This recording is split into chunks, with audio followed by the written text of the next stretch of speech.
So now that we have a black president, how do you, everybody on the panel, view that as affecting art, like social commentary in both poetry and art, as well as with Michelle Obama's push towards more exercise, which leads into more of a gardening, healthy eating aspect?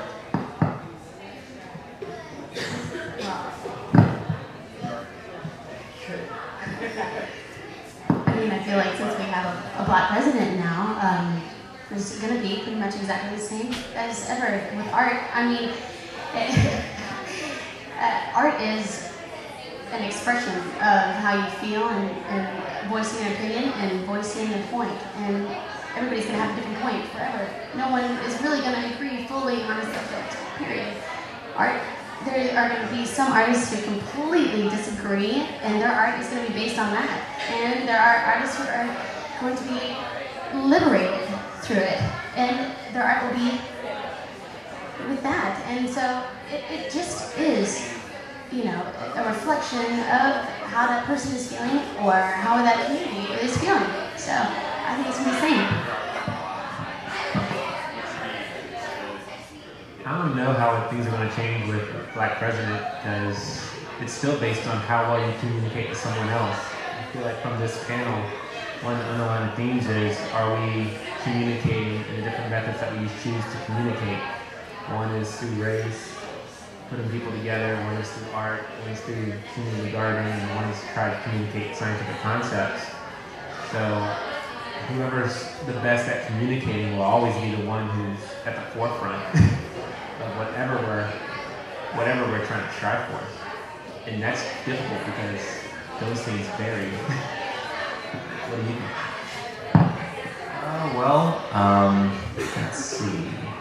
Really, it's too early to really say how the future of agriculture, future of food systems, future of all things food related are going to change. But so far, I'm pretty optimistic with some of the developments that happen with the White House garden. And well, apparently right now they're picking pumpkins in the garden with help from the local elementary school. So I think that's a very, very positive development. But at the same time, I've heard of a few new Monsanto appointments.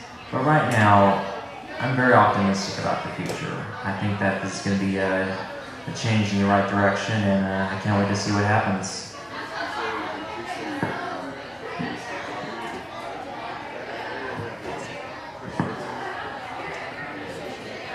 Poverty and recession and increase in the community gardening, is that right? Well, actually, it's funny you should mention that, because in Detroit right now, which, you know, we've all heard about what's happening in Detroit with the fall of our American auto culture, and you know, everyone's buying Toyotas nowadays, so GM's kind of going through a rough patch. Ford's kind of recovering, and Chrysler, well, not looking go so good for Chrysler. But you know, in Detroit, it's interesting because, you know, it's going through a very, very bad state of decay right now.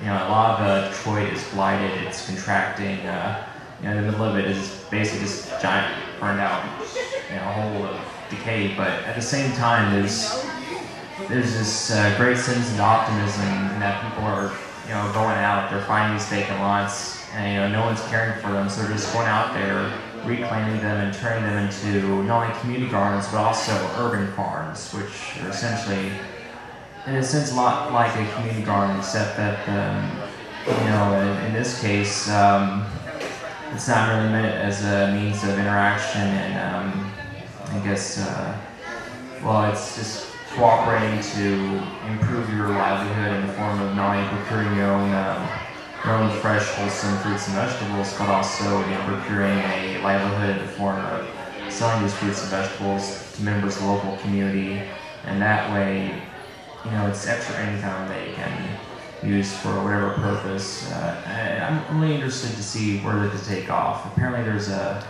quite a few entrepreneurs rising up in Detroit who are coming out with all sorts of interesting new food solutions, which I'm really excited to see what they'll come up with. I guess you had a multi-tiered question, and about race and gardening and working out, whatever.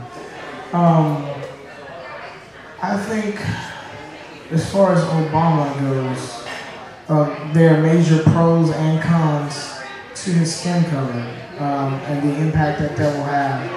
In one way, I think it will be a very positive thing for children of color who will never know what it's like to even have the concept of not having someone that looks like them in power. So, that's the positive, right? There will never be, kids that are growing up now,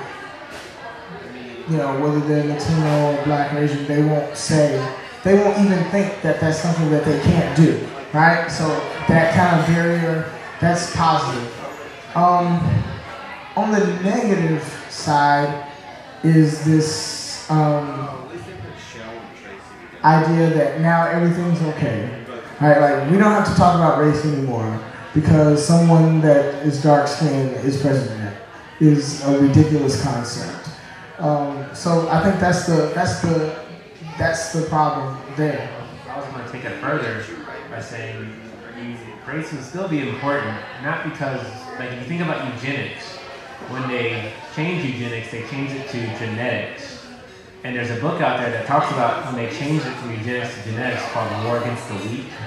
And it all started from actually in New York and South Carolina. They both started the eugenics movement of characterizing race, which then Hitler took to start with the Holocaust, which caused them to change the name. That's why they changed it. When someone took it and did something so atrocious with it, they were like, holy crap, we need to change it. And it's still being funded. And so when you hear about the human genome and the speed that we're now characterizing the human genome, currently a company out there is saying they can do an entire genetic sequence in less than 2 weeks. And if you think about how fast that was an innovation, it took us 10 years, in 1989 we started characterizing the human genome, and we didn't get done until 2000. And so now, 10 years later, that was one genome sequence. We're now doing a human genome now in less than 2 weeks. So 10 years after completing one, we reduced it from 10 years to 2 weeks, and they're saying by 2015, they'll have it in less than a day. Now that's great medical implications that can have, but there's also very scary social and societal changes that can have too, whereas racism cannot be considered a personal thing, they could probably have it down to a science, which is something scary to think about. There's a movie that actually depicts that called Gattaca. I would recommend watching that because that would be very, very accurate to the type of situation we're heading towards. Yes. The other thing that is really crazy to me is because something so ridiculous as how dark or light your skin has people obsessed with ideas of intellect and talent and love, all these things. It's just kind of ridiculous. A group of my students were coming to my office, and I could hear them coming out of the hallway, and one was telling them, that I was black, and I heard one student say to the other, is he international?